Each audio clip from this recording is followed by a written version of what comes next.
Hello everyone, welcome to my channel. I am Shivani Sharma, UGC net qualified in commerce. तो मैंने ये channel बनाया है इकोनॉमिक्स और बिजनेस पढ़ाने के लिए क्लास 11th एंड 12th, और इसके साथ साथ जितने भी कॉम्पिटेटिव एग्जाम्स आते हैं रिलेटेड टू कॉमर्स मैं वो सब भी इसमें कवर करूंगी। So today I started with micro economics chapter 1, that is introduction chapter. So let's start. So let's start with the very first term, that is economy. आप लोगों ने कई बार सुना होगा इंडियन इकोनॉमी, यूएस इकोनॉमी। भाई थक गए इकोनॉमी सुन सुनकर। है क्या इकोनॉमी? इकोनॉमी क्या है? एक सिस्टम है that helps to produce goods and services. आप लोग इकोनॉमी के अंदर गुड्स एंड सर्विसेज का प्रोडक्शन होता है। अब प्रोडक्शन होता है तो इससे क्या होगा? एम्प्लॉयमेंट जनरेट होगी। एम्प्लॉयमेंट जनरेट होगी तो लोगों को रोजगार मिलेगा, उन्हें सैलरी मिलेगी। सैलरी से क्या है, वो अपना जितना भी उनके नेसेसरी गुड्स एंड सर्विसेज होते हैं उनके सर्वाइवल के लिए वो परचेज कर सकते हैं। तो ये क्या है? एक सिस्टम है। इसके अंदर क्या क्या होता है? बैंकिंग फैसिलिटीज होती है, ट्रांसपोर्टेशन फैसिलिटीज होती है, हेल्थ फैसिलिटीज होती है, एजुकेशन फैसिलिटी होती है। तो ये हमारी इकोनॉमी के अंदर ये सारी एक्टिविटीज परफॉर्म हो रही होती हैं जिससे लोग अपना पैसा कमा सकते हैं और अपना स्टैंडर्ड ऑफ लिविंग मेंटेन कर सकते हैं। सो नेक्स्ट हमारा क्या है, इसके इकोनॉमी के कुछ फंक्शंस होते हैं। तो व्हाट आर दीज फंक्शन?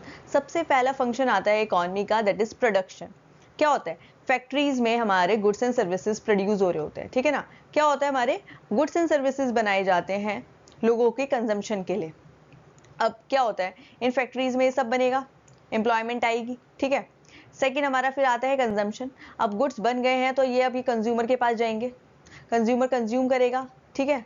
उसके बाद नेक्स्ट हमारा है कैपिटल फॉर्मेशन। क्या होता है कि हम कैपिटल फॉर्मेशन में इन्वेस्टमेंट करते हैं वेरियस प्रोजेक्ट्स में, इक्विटीज में, प्रेफरेंस शेयर्स में, ठीक है। बहुत सारे प्रोजेक्ट्स बनते हैं, जैसे रेलवे बनते हैं, रोड्स बनते हैं। तो ये सारा हमारा इकोनॉमी का पार्ट है। इकोनॉमी के अंदर प्रोडक्शन होता है, कंजम्पशन होता है, कैपिटल फॉर्मेशन होता है। तो ये तीनों चीजें हैं basically main functions of economy. So next is आपकी, इसमें आप बहुत बार इकोनॉमी में पढ़ेंगे स्कैरसिटी। तो व्हाट इज स्कैरसिटी? स्कैरसिटी का मतलब क्या होता है कि कमी होना। हिंदी में बोले तो उसका मतलब होता है कमी होना। ये क्या है? एक बहुत ही की कंसेप्ट है इकोनॉमिक्स का। आप देखोगे ना, आप अपनी इकोनॉमी पढ़ोगे हायर एजुकेशन में भी जाकर, तो स्कैरसिटी वर्ड आएगा, हर जगह आएगा। तो it means that the demand for good और services is greater than the ability of the goods and services. मतलब क्या हो रहा है? डिमांड ज्यादा है सप्लाई से, ठीक है। हमारे यहाँ लोगों को चाहिए बहुत है, मगर हमारी इकोनॉमी में इतना प्रोडक्शन नहीं है उस गुड्स एंड सर्विसेज का। अब अभी रिसेंट आप देख सकते हैं टमाटर का केस, 200 रुपए किलो, 240 रुपए किलो। क्यों हो रहा है? क्योंकि डिमांड बहुत ज्यादा हो रही है और इतनी सप्लाई है नहीं इकोनॉमी में, कमी हो गई है टमाटो की। इट्स तो इस वजह से ये इशू आया। तो वो स्कैरसिटी का इशू होता है कि हमारी इकोनॉमी में हमारे पास टमाटर नहीं है, इसलिए उसके प्राइसेस हमारे हाई होते जा रहे हैं क्योंकि सप्लाई कम है। तो सप्लाई कम है लोगों के, तो इस वजह से प्राइस हाई हो गए हैं, ठीक। तो ये है स्कैरसिटी। आई होप आप लोगों को समझ आ गया होगा कि स्कैरसिटी क्या है, क्योंकि अभी रिसेंट आपके सामने एक एग्जांपल चल ही रहा है टमाटर का, ठीक है। So next is factor of production. आप ये भी वर्ड आप अपना कॉमर्स में आपकी 11th से स्टार्ट हो जाते हैं। बेसिक हम आपको पहले ना टर्म्स पढ़ा रहे हैं जो आपकी पूरी अकाउंट्स में, इकोनॉमिक्स में, बिजनेस में आएंगी। तो क्या होता है फैक्टर ऑफ प्रोडक्शन? मतलब प्रोडक्शन करने के लिए कोई फैक्टर भी तो चाहिए होते हैं, उनको हम इकोनॉमिक रिसोर्सेज भी बोलते हैं, ठीक है ना। क्या है? सबसे पहले हमारा आता है, हमारा लैंड आता है। भाई जहां तुम फैक्ट्री बना रहे हो उसके लिए तुम्हें कोई लैंड भी तो चाहिए जिसपे तुम वो फैक्ट्री बना सकते हो। मेरी ड्राइंग बहुत ही बुरी है, सो नेवर माइंड, मैं अच्छी भी बना सकती हूँ। ये देखो, तो हमें लैंड पे हमें फैक्ट्रीज बनानी है, तो फैक्ट्रीज के लिए हमें लैंड जरूरत है, ठीक है। नेक्स्ट है हमारा कैपिटल। भैया अब तुम्हारे पास लैंड आ गया है, अब पैसा भी तो चाहिए, अब वो पैसा भी तो लगाना होगा। कैपिटल, अगर तुम्हें बिजनेस स्टार्ट करना है तो पहले तुम्हारे पास कुछ पूंजी होनी चाहिए, कोई पैसा होना चाहिए उसमें इन्वेस्ट करने के लिए, क्योंकि कोई भी बिजनेस स्टार्ट करने से पहले आपको अपना पैसा लगाना पड़ता है। उसके बाद अगर वो बिजनेस आपका चल जाता है, फिर आपको प्रॉफिट होता है, फिर आप उसमें अपना पैसा वापस से प्रॉफिट के थ्रू रिटर्न्स में अपने पास ले आते हैं, आपके पास रिटर्न वापस आ जाता है। नेक्स्ट हमारा आता है हमारा लेबर। भैया लैंड आ गया है, कैपिटल आ गया है, अब काम किससे कराओगे? तो लेबर भी तो चाहिए। तो नेक्स्ट हमारा आता है लेबर, ठीक है। लेबर के बिना काम नहीं होगा। और लास्ट हमारा आता है एंटरप्रेन्योर्स। एंटरप्रेन्योर्स क्या कौन होते हैं? जो पैसा लगा रहे हैं, वो बंदे जिन्होंने अपना स्टार्टअप स्टार्ट किया है उसको एंटरप्रेन्योर्स कहते हैं। तो 4 बेसिक हमारे ये फैक्टर ऑफ प्रोडक्शन होते हैं, that is land, okay, labour, capital and last हमारा एंटरप्रेन्योर, ठीक है ना। एंटरप्रेन्योर भी जो है वो बंदा वो है जो आइडिया लाएगा, जो बिजनेस स्टार्ट करने का आइडिया लाएगा, ठीक है। नेक्स्ट हमारी टर्म अब आपके सामने आती है इकोनॉमिक्स। जैसे कि आपकी बुक का नाम है इकोनॉमिक्स, तो इकोनॉमिक्स क्या है? इकोनॉमिक्स क्या है? Is the study in which a society decided और choose to use limited resources. क्या होता है इकोनॉमिक्स के अंदर? क्या होता है, सोसाइटी क्या है, चॉइसेस बनानी पड़ती हैं। अब क्या है, हमारे पास लिमिटेड रिसोर्सेज है, लाइक पैसा हमारे पास लिमिटेड है, नहीं है हमारे पास इतनी रिसोर्सेज कि हम हर चीज़ को खरीद सकें, ठीक है। और हमारी डिमांड्स बहुत ज़्यादा है, हमें कभी कार चाहिए, कभी हमें घर चाहिए, कभी हमें फॉरेन ट्रिप करनी है, तो क्या है, ये हमारे बहुत सारी अनलिमिटेड वांट्स हैं। तो इकोनॉमिक्स में क्या होता है, सोसाइटी को डिसाइड करना पड़ता है, चूज करना पड़ता है कि वो अपनी लिमिटेड रिसोर्स को किस चीज़ में यूज़ करे। अगर इकॉनमी की बात करें, ये तो हमने अपने इंडिविजुअल कंसेप्ट के अकॉर्डिंग बता दिया। अगर इकॉनमी की बात करें तो वो लिमिटेड रिसोर्सेज को ऑल्टरनेटिव यूजेस में लगाती है, जिसमें गुड्स एंड सर्विसेज का प्रोडक्शन होता है। मतलब कि इकॉनमी को सेलेक्ट करना पड़ता है अपनी रिसोर्सेज को कहाँ लगाए, ऐसे प्रोडक्शन में लगाएं जहां उसे ज़्यादा मैक्सिमम प्रॉफिट हो, सोसाइटी का वेलफेयर हो सके, ठीक है।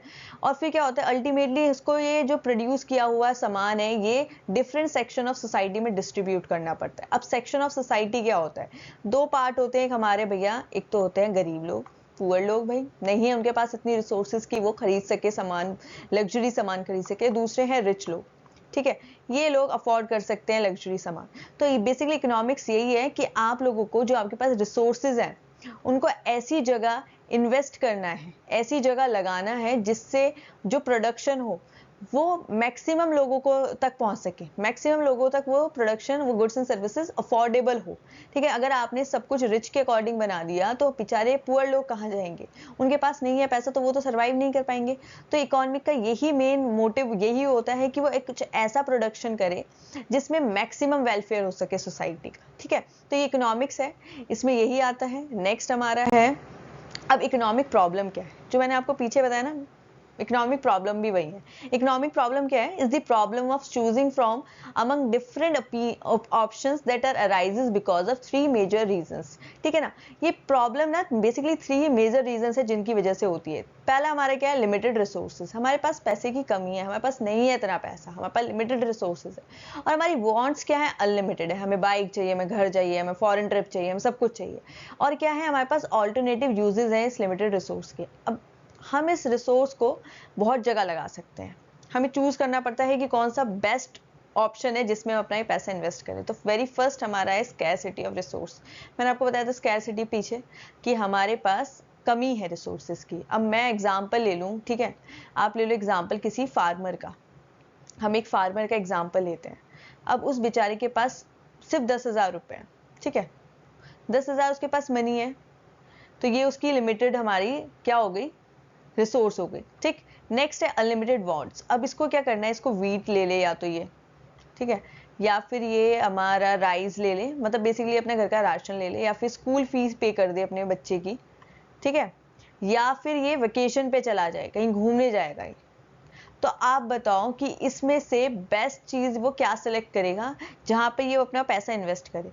तो मेन भैया खाना चाहिए, ठीक है, फिर बच्चे की स्कूल फीस, वेकेशन सबसे लास्ट ऑप्शन होगा, उसकी सैलरी खत्म हो जाएगी तो वो वेकेशन पे जाएगा ही नहीं। तो यही है हमारी अनलिमिटेड वांट्स है। आप देख सकते हो, उसे आटा चाहिए, चावल चाहिए, स्कूल फीस, वेकेशन चाहिए, उसे गाड़ी खरीदनी है, उसे ट्रक खरीदना है, ठीक है। और क्या है, ऑल्टरनेटिव यूज है, वो अपने 10,000 रुपये को बहुत जगह लगा सकता है, तो उसको चूज करना पड़ता है कि कौन सी जगह वो अपना पैसा ये इन्वेस्ट करे, ठीक है। तो ये इकोनॉमिक प्रॉब्लम है, that is scarcity of resource, unlimited human wants and alternative uses, ठीक है। अब नेक्स्ट है हमारा माइक्रो एंड मैक्रो इकोनॉमिक्स। आपकी बुक का नाम है माइक्रो इकोनॉमिक्स, और मैक्रो इकोनॉमिक्स ना आप क्लास 12th में पढ़ेंगे।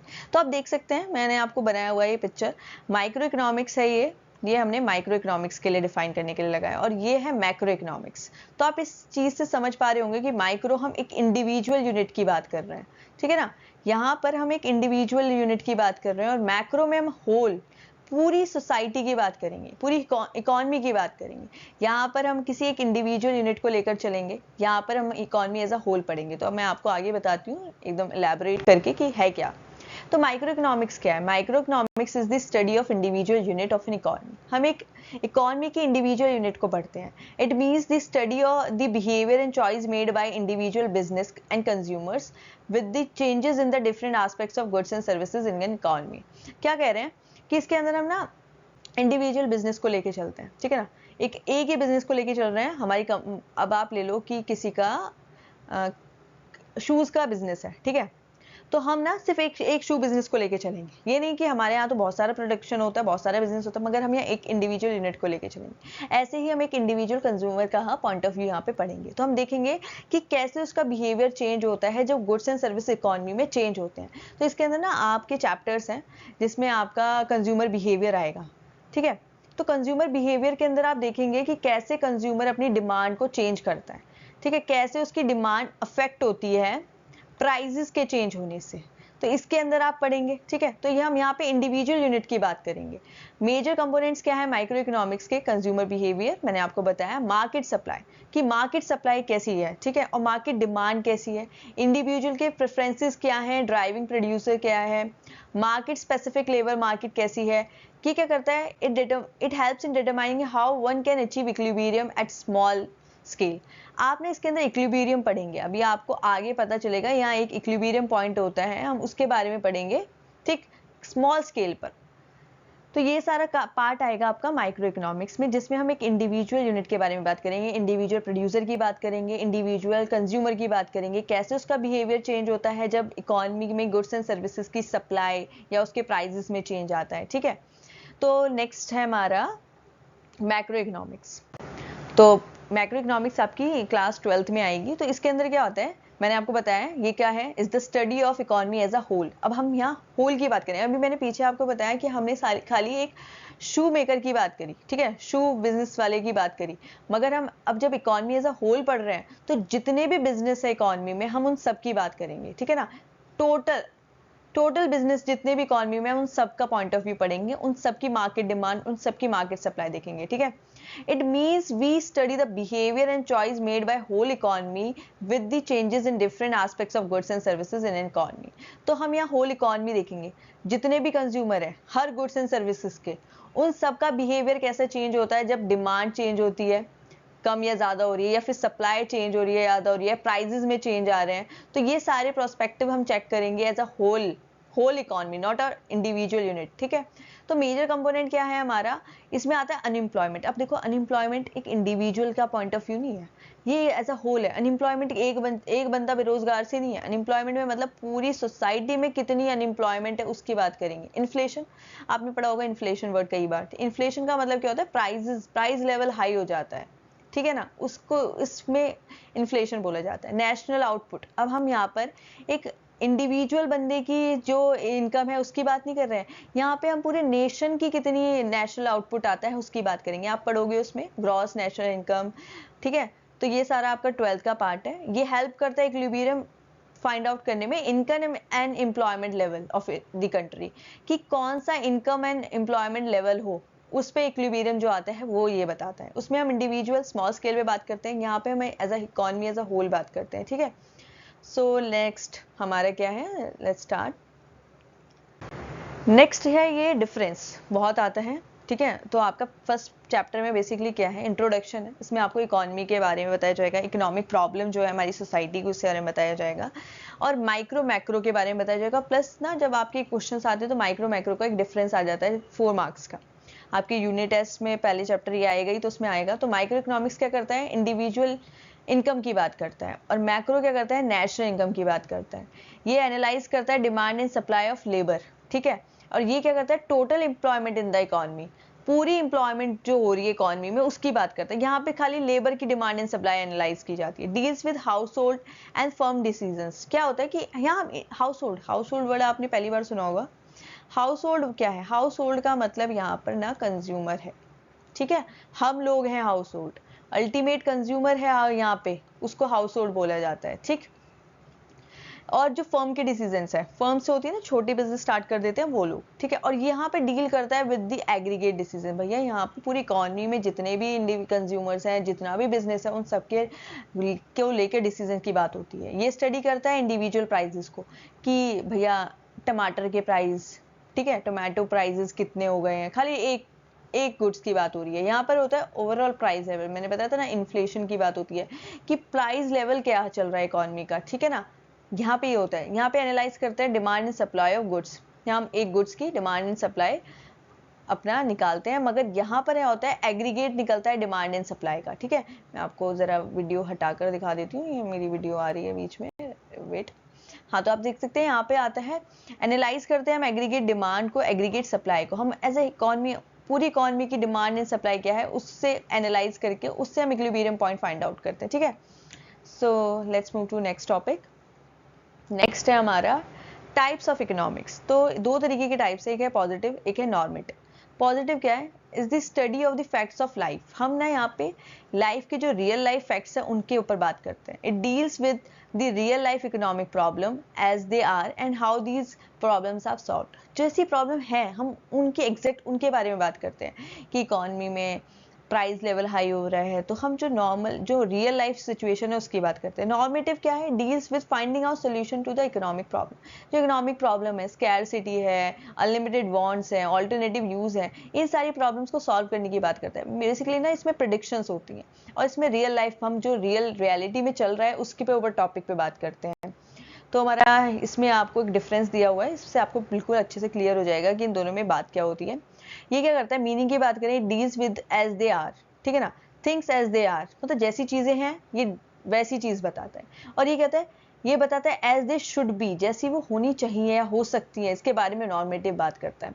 ये रियल फैक्ट्स पे बात करता है, ये इंडिविजुअल ओपिनियंस पे बात करता है। अगर हम लोग बात करने लगे कि भैया अगर इन्फ्लेशन आ गया तो क्या होगा, तो यहाँ ओपिनियन देते हैं, इंडिविजुअल ओपिनियन होता है। अब इसकी वेरिफिकेशन की बात करें तो ये एक्चुअल डेटा होता है, सेंसस होता है हमारा, एक्चुअल डेटा होता है। इसी तरीके से पॉजिटिव इकोनॉमिक्स में भी हम जो एक्चुअल फैक्ट्स है उसको लेके चलते हैं और इसको हम वेरीफाई नहीं कर सकते क्योंकि किसी ने ओपिनियन दे दिया कि ऐसा हो सकता है, किसी ने प्रिडिक्शन दे दिया, तुम्हारे पास कोई डेटा तो नहीं है। इसमें तुम्हारे पास रॉ डेटा होता है हर चीज का, मगर इसमें आपके पास कोई डेटा नहीं होता कि आप वेरीफाई कर सकें।